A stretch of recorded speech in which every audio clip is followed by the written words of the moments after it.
For the last two specials, I thought it would be a good idea to look back on Rankin-Bass's two biggest characters, and it turns out the last two specials we're looking at are placing themselves as direct sequels to the original specials that introduced these characters.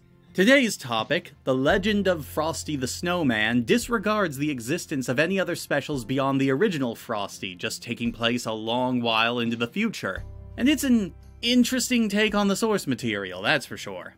Made by Studio B Productions, Classic Media, and Top Drop Productions, and premiering on Cartoon Network in 2005, The Legend of Frosty the Snowman takes place in the seemingly idyllic town of Evergreen, which maintains its idyllic appearance by basically enforcing a very strict feeling of social order on everyone, including the children. A young boy named Tommy Tinkerton, who happens to be the son of the mayor of the town, ends up meeting with Frosty, who in this version of the story is framed as some sort of magical sprite entity who just likes encouraging people to loosen up and have fun.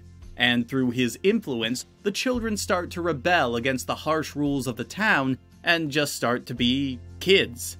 There's a bit more going on beside that, but that's the overarching idea of the narrative. It's another free kids versus stuffy adults story, and it's told decently enough. It's a very plain story that feels padded in places, but you could do a lot worse in terms of a Christmas story. Really, what I find the most interesting is how they try to tie it in with the original special. It's tenuous, but it's still very interesting. That hat that Frosty's wearing? That's Professor Hinkle's hat, and as it turns out, the main character, Tommy, despite his differing last name, is actually Hinkle's grandson. Yeah, so this is basically taking place a couple of generations after the original special. It's a cute little addition, but it's mostly just a background detail provided by this magical comic book that shows up partway through the special and basically clues the characters into details they need to know in order to progress the plot. It's kind of weird.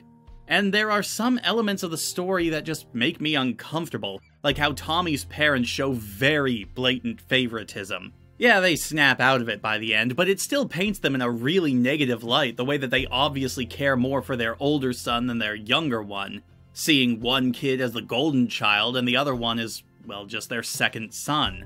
The look of the special is something I'm kind of mixed on too, and I don't really know why. The animation is pretty smooth, all the characters are pretty expressive and look just cartoony enough without going overboard, but their designs, I don't know, there's just something about them that sort of takes me out of the viewing experience, and I can't put my finger on it. It's weird too, because this is a pretty smooth special otherwise. I do also like the backgrounds, simple as they are, but I don't really have any big comments to make on it. This isn't really a musical special either. There are songs in it, but they aren't quite as pronounced as they would be in a Rankin-Bass special, and most of them are put over montages and stuff.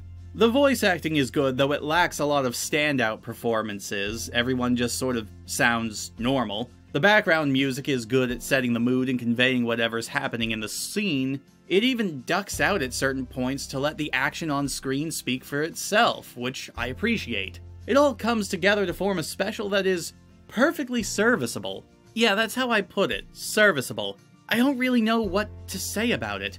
I didn't really find it boring. There was a bit more character to it than the original Frosty special, though Frosty only had 25 minutes to tell its story. This one sort of stretches out its narrative, and while it can feel a bit too long at points, I don't think it overstays its welcome on the whole. This actually feels like it might be, on the whole, the best made out of all the Frosty specials, and yet it feels like it lacks that distinct charm that makes people think back to the Rankin-Bass era of the character so fondly. I stand by what I said about the original special being pretty boring to watch, and its sequel, while better, was so low stakes that it still wasn't one of my favorites. But at the same time, this one lacks that distinct wintry charm that the original specials had. It's not a bad special or a bad story, it's perfectly fine for what it is, and yet, I kind of feel like I'd rather be watching the original Frosty specials. I don't know if it's nostalgia talking, but I look at this, which is objectively a much more well put together product than the original Frosty specials, or the Frosty Returns special we took a look at last time, and it instills nothing in me. For all its faults, the Rankin-Bass special at least got a smile out of me. I don't know, this has been one of those videos that has really been hard to write because I just could not find anything big to talk about this time around. I thought it was good, but I didn't feel anything while watching it, even when they brought up its tenuous connection to the continuity of the first special. I didn't even have a moment of, oh, that's really clever, that's a nice way of bringing up Frosty's legacy. It was more of an, yeah, that's a thing now, I guess. I don't think this is one I'll be returning to in the future, but I do recommend others watch it because this has got to be the most unhelpful video I have ever made. At least back in my Street Shark review, I had the excuse of hyperbole, but exaggerated negativity was at least something a bit better than not knowing what to say at all. Hell, I don't even know how to end this video.